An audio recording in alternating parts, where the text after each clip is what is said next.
लोकतांत्रिक देश है।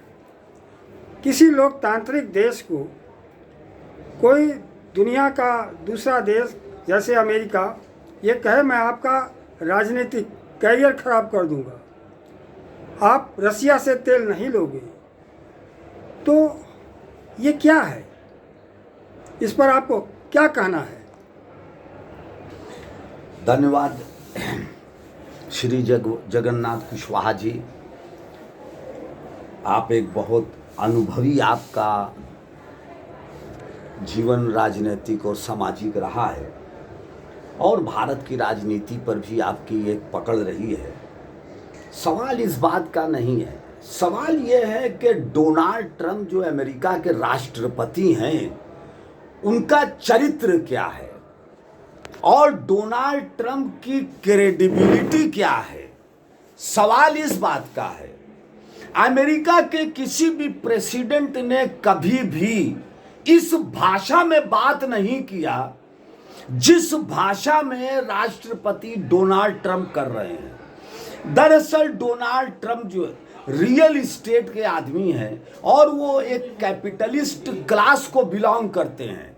चूंकि वो कैपिटलिस्ट क्लास को बिलोंग करते हैं और रियल इस्टेट के हैं, इसलिए उनकी भाषा भी उसी तरह की है। तो अगर हम डोनाल्ड ट्रंप से ये उम्मीद करें कि वो बहुत सिविलाइज्ड और डिप्लोमेटिक लैंग्वेज का इस्तेमाल करेंगे तो यह एक भूल होगी कैलकुलेशन की और एनालिसिस की। दूसरी बात जो आपका प्रश्न है कि डोनाल्ड ट्रंप ये कह रहे हैं कि हम जो है हमारे प्रधानमंत्री मोदी जी का वो कैरियर खराब कर देंगे, तो ये डोनाल्ड ट्रंप का अहंकार है। डोनाल्ड ट्रंप जैसे जैसे 1000 ट्रंप भारत के प्रधानमंत्री मोदी जी हो या भारत के किसी भी प्रधानमंत्री का करियर खत्म करने और खराब करने की वो हैसियत नहीं रखते हैं। भारत का लोकतंत्र दुनिया का सबसे जीवंत और मजबूत लोकतंत्र है। यहाँ डाइवर्सिटी है और भारत की जो जनता है ये बहुत ही जागरूक जनता है। तो ये डोनाल्ड ट्रंप का अहंकार है, वो अहंकार उनका बोल रहा है। जो वेनेजुएला के राष्ट्रपति को वो जिस तरह से अपहरण करके उनका एब्डक्शन करके ले आए, तो उनके दिमाग पर थोड़ा सा शक्ति का भूत चढ़ गया है। और अब धीरे धीरे डोनाल्ड ट्रंप को आप देखिए कि यूरोप उनका साथ छोड़ रहा है, नाटो उनका साथ छोड़ रहा है।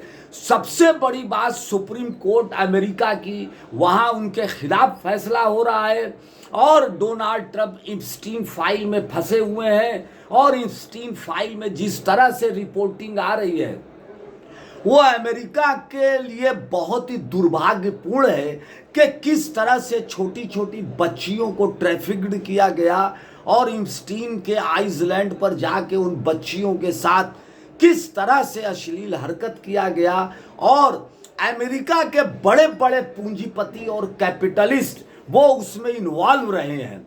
तो इसने पूरे अमेरिका के पॉलिटिकल सिस्टम की जो छवि है उसको धूल धसरित कर दिया है। तो इसलिए अमेरिका का जो पॉलिटिकल छवि है वो पहले अपनी छवि बताए तब भारत के तरफ देखे। तो भारत के की तरफ से इसका जवाब क्यों नहीं दिया जा रहा है? भाई भारत हर बात का क्यों जवाब दे?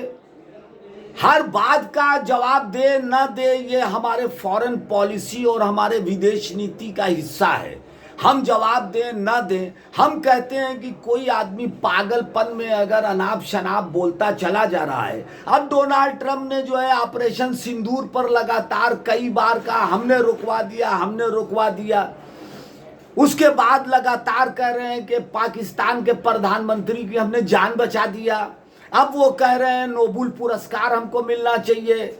अब वो नोबेल पुरस्कार वेनेजुएला को मैनेज करके दिलाया गया किसी महिला को, अपोजिशन की। वो महिला जाके डोनाल्ड ट्रंप को वो भेंट कर रही है नोबेल पुरस्कार। तो यह सब जो ड्रामेबाजी अमेरिका का पॉलिटिकल सिस्टम और रिपब्लिकन पार्टी के नेता डोनाल्ड ट्रंप कर रहे हैं, तो वो अपनी हैसियत खो रहे हैं। पोजीशन खो रहे हैं। और वो सुबह कुछ बोलते हैं, शाम को कुछ बोलते हैं। एक तरफ बोलते हैं कि मोदी जी माय फ्रेंड, और दूसरी तरफ इस तरह की बात करते हैं। तो ऐसे आदमी का बार बार आप जवाब कहाँ तक देंगे? तो इससे अच्छा है कि भारी पत्थर देखा और चूम के छोड़ दिया। क्या जवाब आप डोनाल्ड ट्रंप का देंगे, जो इस समय सुबह कुछ बोल रहे हैं, दोपहर को कुछ बोल रहे हैं, रात में कुछ बोल रहे हैं? इजराइल और अमेरिका द्वारा ईरान पर जो हमला हो रहा है, इसके बारे में आप क्या कहेंगे? भाई ये बिल्कुल एक तरह से इंपीरियलिज्म है और एक तरह से साम्राज्यवाद है। और ये अमेरिका दरअसल इसके ऊपर बहुत बड़ा, इसके ट्रेजरी बेंच पर 37 ट्रिलियन डॉलर से भी ज्यादा का कर्ज हो गया है। और अमेरिका की टोटल जीडीपी की जो आमदनी है उसका 25% अमेरिका जो है वो इंटरेस्ट देता है, वो ट्रेजरी में जो है इंटरेस्ट की रकम चुकाता है। तो अमेरिका इस समय ये सोच रहा है कि तेल पर कब्जा कर लिया जाए। और जिस तरह से जॉर्ज डब्ल्यू बुश के ज़माने में इन्होंने इराक पर हमला किया और इराक के तेल पर डकैती डाला, उसी तरह इन्होंने वेनेजुला के राष्ट्रपति को उठाकर लोकतंत्र का चीरहरण किया और लोकतंत्र की हत्या किया और जबरदस्ती शक्ति का दुरुपयोग करते हुए यूनाइटेड नेशन के चार्टर को ठोकर मारते हुए वेनेजुला के तेल के संसाधनों पर कब्जा किया। और ठीक इसी तरह ये चाहते हैं कि ईरान के भी तेल संसाधनों पर ये हमला करके कब्जा लेना चाहते हैं और तेल पर अपना कब्जा चाहते हैं। तो ये साथ खड़े हैं? तेल की रूट, ये तेल की जो है लूट है। आप किसके साथ खड़े हम हैं? तो ईरान के साथ हैं। ईरान पर हमला हुआ है, ईरान तो अपने मातृभूमि की रक्षा कर रहा है, अपने मातृभूमि, अपने मदरलैंड के लिए वहां के लोग अपनी जान दे रहे हैं, अपने संसाधनों की रक्षा कर रहा है।